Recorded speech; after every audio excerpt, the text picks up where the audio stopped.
picture 3 boxes. The first box is called order. The second box is called disorder. The third box is called reorder. Right? Now, and I could document this in Joseph Campbell's The Hero's Journey. I mean, in the native religion, summer, fall, winter, spring, you start easiest. Not everybody does anymore. Easiest journey is to start with some order, some definition of reality, some home base, some sense of basic meaning that tells you it's good to be alive, I'm good, God is good, it's okay.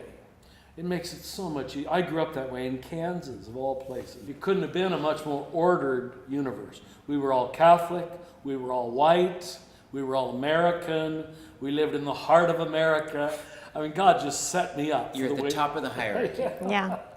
And we thought everybody should be like us. What else could you think? You wouldn't know any different. You wouldn't know any different than that. Fortunately, I joined the Franciscans young, and soon after was sent to teach in poor countries, developing countries. I met all kinds of people in every culture, and I realized my little first box really wasn't the case. You were told a false narrative. This is not the shape of the world. I was thrown into disorder. Now, in Christian language, you don't have to use this language. That's what Paul calls the folly of the cross, right? The falling apart of your nice, ordered explanation. It has to happen. Now, let me stop there.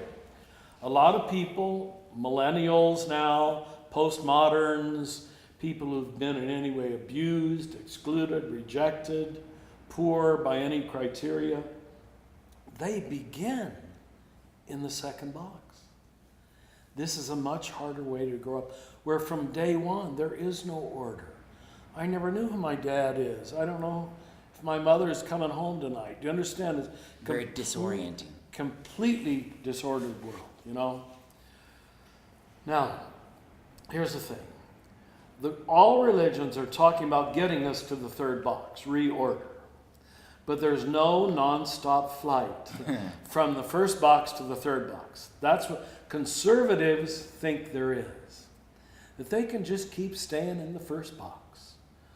Ignore all the evidence to the contrary, Ignore the fact that people are starving, all right? That our politics isn't working for everybody, that everybody isn't heterosexual, that everybody isn't white. Just ignore that. Keep ignoring it. Keep ignoring it, You have to become very naive, and you have to live in a smaller bubble to conserve your worldview. I'm not saying that's true of all conservatives. Now, what most liberal, progressive, sophisticated types do is just keep defending the second box.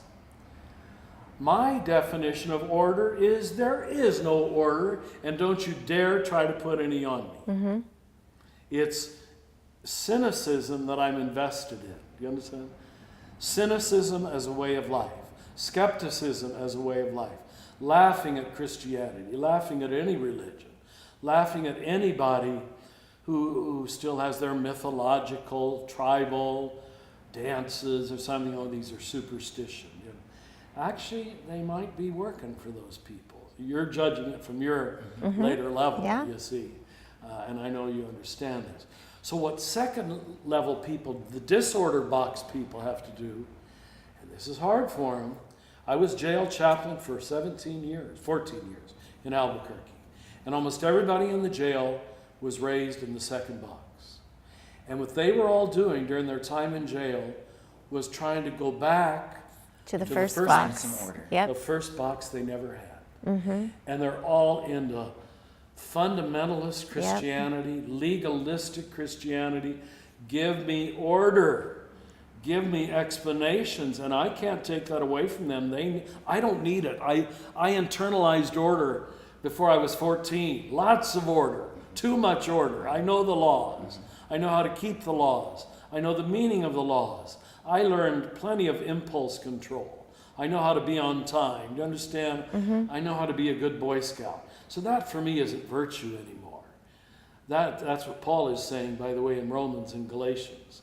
If at that point you still think the law can save you, you're an idiot. Law is actually your problem. You become anal retentive. You become legalistic. We see this in false conservatism, right? People who are not in love with God, but in love with their laws and their rituals and their exclusions, whatever they might be. If you've lived your whole life in the economy of merit, and let's just call it an economy, it is, right?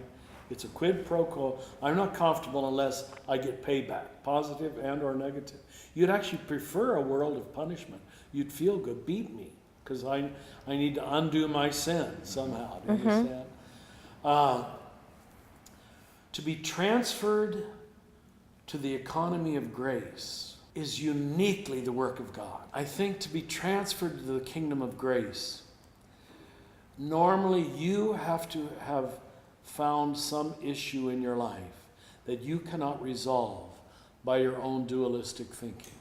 Let's say, the example I've used for many years, I knew a good Polish Catholic couple, law-abiding, Mass every Sunday, obeyed the laws, and they find out their oldest daughter is lesbian. They come to me, this 30 years ago. Father, what do we do? We love her. We know she's good. She's our daughter. We're not going to abandon her, but we know she's a sinner, so they're quite willing to call her a sinner. But their little dualistic explanation that was given them by low-level Catholicism, low-level morality, fell apart. Now, they went through an agonizing 3 or 4 months.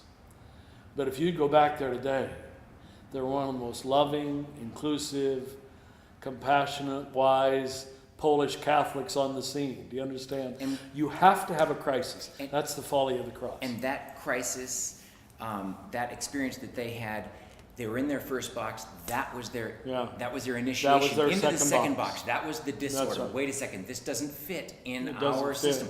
We love our daughter, but now she's not in our ordered box anymore, so now we're in disorder. Could we have understood our first box incorrectly? Now see, if you're not a humble person and an honest person, you won't go there.